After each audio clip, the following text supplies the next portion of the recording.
Okay, so we're doing upper extremity week 9. This is a key week, a lot of key stuff going on this week around nerve issues, cumulative trauma disorders, uh, talking about breaking down the median nerve, issues around that, the ulnar nerve and the radial nerve, carpal tunnel syndrome, pronator teres syndrome, AIS, Decker veins, tunnel of Guyon, cubital tunnel. Real basic OT stuff, especially the nerves, what they do to the hand, those big three nerves.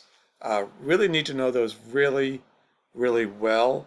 Can't emphasize that enough because you're going to get questions on your board exam. They're going to be related around these nerve injuries. It's very easy for them to say if you've lost a medium nerve, what can you do, what can you not do, all these kinds of things around nerve-related injuries. So it's good to know them literally like the back of your hand. So it's good to really get this stuff down. This will be a key part of the final exam as well. It kind of builds on what you already know. Some of it is review, but it kind of takes it to a different level, more detail.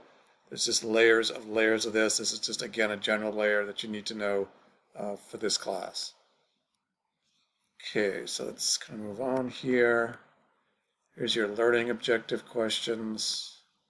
Wrist anatomy, make sure you review all the wrist anatomy before you tackle this. It's good to know that so you can apply this. Okay, so here's our case dilemma for today. The original movie version, I think, of Peter Parker, Spider-Man, comes into the clinic and he's got right wrist and thumb pain. He reports the pain is especially bad after a night of fighting crime and lots of web making. So there he is flicking his wrist to do his web thing.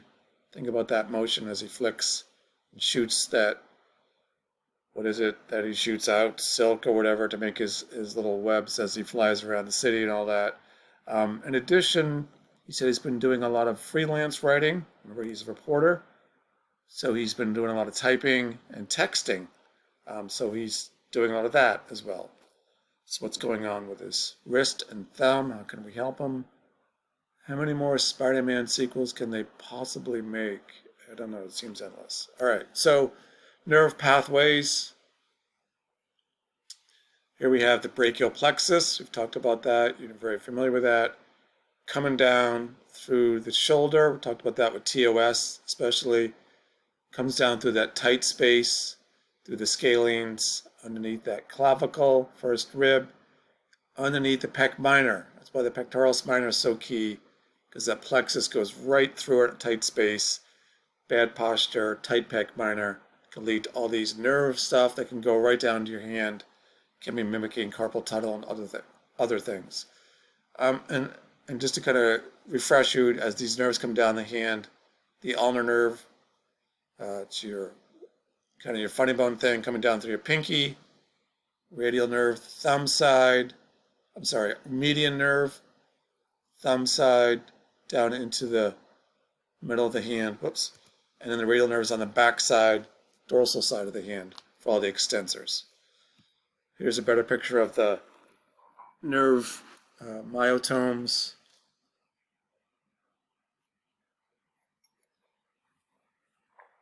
You can see the distribution. Don't just think, okay, I've got this down, I've seen it a zillion times before. Think in terms of function.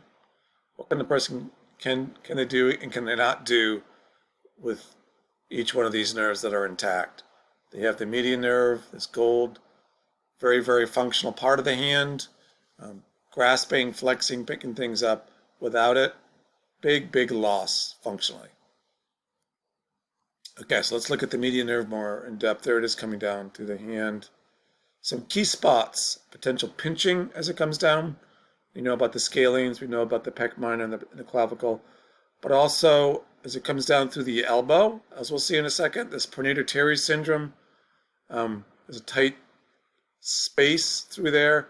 Every time you hear a tight space for the nerve or tendons to glide, you think, oh, potential entrapment, potential issues, potential syndrome. So you get PTS, pronator teres syndrome. And then, as you know, the carpal tunnel syndrome, again, a tight space potential entrapment issues as it comes into the hand. So let's kind of look at the median nerve a little more in depth. You need to know this really, really well for your final exam, for your board exam. Really kind of take it all in here. What does the median nerve do for the hand in terms of function? Big role in pronation. I think a pronator teres syndrome plays a big role in that. Helps out some of the parts with flexion, not the big mover with flexion. Helps out with that. Think of the digits, especially on the thumb side of the hand. Second and third digit, those lumbricals, the profundus and superficialis, second and third digit, and then a little bit of the fifth digit, fourth and fifth digit. So really, and then it does the thumb, does the IP and MP of the thumb, those flexors. And it does a palmar abduction of the thumb. Doesn't do everything for the thumb, but it does some key things for the thumb. Palmar abduction, so you're able to get that web space, flexing the MP and the IP, so flexing that thumb, coming down, and doing some opposition to the fifth finger, and then the flexors of the MPs, PIPs, DIPs, primarily really that second and third middle finger and your pointer finger. So again, think of function. Huge deal. The right side of your hand, the thumb side of your hand can flex, pick things up, do things. Without that, again, you're kind of lost function-wise.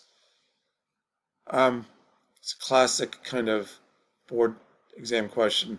Median nerve damage. If somebody has median nerve damage over the long term, what does it present like when they come into the clinic? Like this. The ape hand. See how it's kind of partially flexed, kind of a long-term muscle imbalance leads to this kind of presentation of the hand. Median nerve damage leads to ape hand. The median nerve is the big flexor of the second and third digit and the thumb of the hand on the palm side. That's the median nerve, what it does. Talked about signs of damage. The ape hand, you'll see a lot of classically wasting, atrophy in the imminence. The big muscle belly we talked about on the thumb side of the hand will start to waste away. The person has a hard time picking things up, dropping things. Valentine sign, what is that? We'll talk about that in a second. It's kind of making a circle with your thumb and your finger. We'll talk about that. We did that with the arthritis in the thumb. It's also a sign for something else, for nerve damage. Tenels, you can track the return. EMGs, they track electrically how much nerve damage. If you have a client that comes in and they're having a lot of numbness, nerve damage, carpal tunnel, whatever it's going on, and you can't get rid of it, usually the doc will say, let's do an EMG, see if there's any nerve damage in the hand. If there is, they'll refer them to an orthopedic surgeon, and then they'll talking carpal tunnel release, tunnel of Guyon release, depending on what's going on, sort of stuff. See a lot of nerve damage with car accidents, crush injuries. Here's another key little tidbit here. The rate of return. These peripheral nerves, as they're coming down through the plexus and stuff, unlike the ones in the CNS kind of nerves with a spinal cord injury, these can regenerate. These can come back, but it's a very, very slow process. It can take up to a year. If somebody damages their median nerve, ulnar nerve, radial nerve, it can take up to a year for that to fully recover. Kind of goes hand in hand with this. If somebody seriously damages their median nerve or some of these other nerves of the hand, it can recover, but sometimes it takes a long time to recover. It could take a year. Your client comes in complaining of pain from nerve damage, from whatever. You have to kind of coach them through this. This is a long process. It may take a year for this to fully recover and to come back. What is the progression of that return? Generally speaking, this is good information too. Which part of the hand comes back first, which muscles? The pronator teres, the flexor carpi radialis, palmaris longus, flexor digitorum superficialis, flexor palmaris longus, pronator quadratus. Those kind of come back, and then it kind of progresses towards the hand. The abductor pollicis brevis, ponens, flexor pollicis brevis, the thumb ones, and then those lumbricals. Last on the list, the lumbricals, the ones we need so much for flexing and function, they kind of come back later on with that median nerve. So that's kind of a picture of the median nerve and what it does. Carpal tunnel is a classic example of the median nerve, classic example of space and flow as we're knowing it. Entrapment, swelling, pushes on the space, causes all kinds of pain. Here's the transverse carpal ligament of your hand. The median nerve is the yellow one. See, it goes right tight under that space with all these flexor tendons, tight, compact little space in there. So repetitive flexing, all these office jobs we're looking at this week in work and industry, starts to swell, pushes up against the median nerve, causes numbness, pain. And then what do? They do the release. What do they do with the release? They literally just cut that ligament. And what does that do? Opens up more space. Carpal tunnel release is just giving more space and flow to those tendons under the carpal tunnel. They're literally just, lost my thing. Okay, we're literally just going in and cutting that to get the more space because it's just too tight in there. It's causing all kinds of problems and pain and numbness. Carpal tunnel release is very, very successful. Highly successful kind of surgery, and it's low risk. They can do it in some cases right in the doctor's office, day surgery kind of thing. It's a great thing for a lot of people. There's the median nerve getting compressed in the carpal tunnel. Do the release. Life is good. These are the flexors in the carpal tunnel, all this constant flexing, DIP, PIP, MP, wrist flexors. How do we test for carpal tunnel? We all know this. You guys did this, or have done this, or have heard this. The Fehling's test.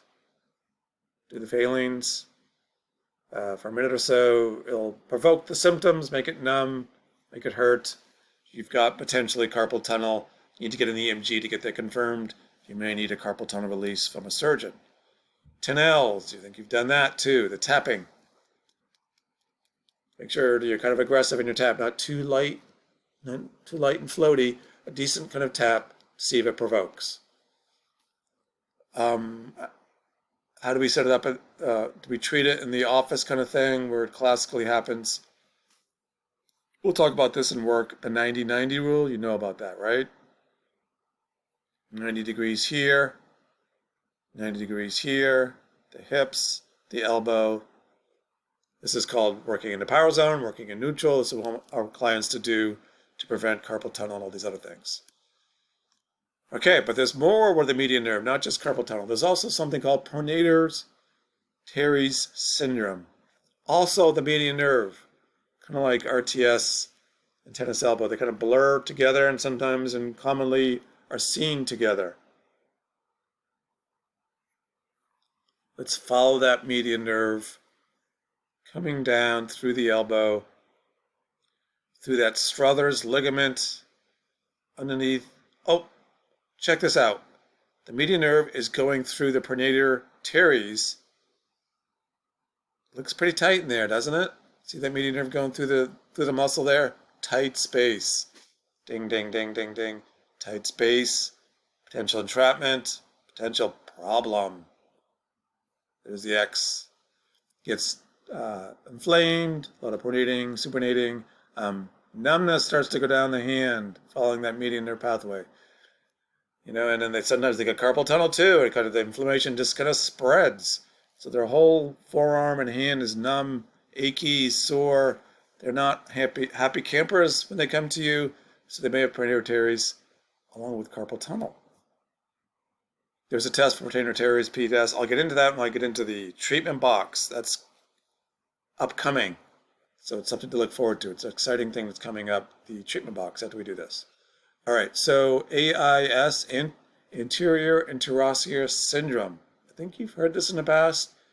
Way back in your brain cells, it may start to flash. Oh yeah, functional anatomy. I think they talked about that. Maybe not. Maybe it's just gone forever. But it's important. AIS is a branch of the median nerve, and that can also be an issue coming into the hand. How do you know about median nerve? This is for median nerve damage, not so much for inflammation, as in they've got a serious problem EMG, need to see a surgeon kind of thing. Ballantine side. We did this with trying to check out the integrity of the MP joint for arthritis. This time we're checking out the integrity of the median nerve of this AIS. So what happens is if you put him in this OK sign here, where's my other guy? There he is. By OK sign there, the IP of the thumb collapses. See how it's collapsing? Good, healthy, bad, unhealthy. It's collapsing. So that means there's weakness there, damage there potentially with the AIS. So it's kind of like a big one you want to get on top right away with a doc if they're positive for this. Okay, so that is all for the exciting median nerve.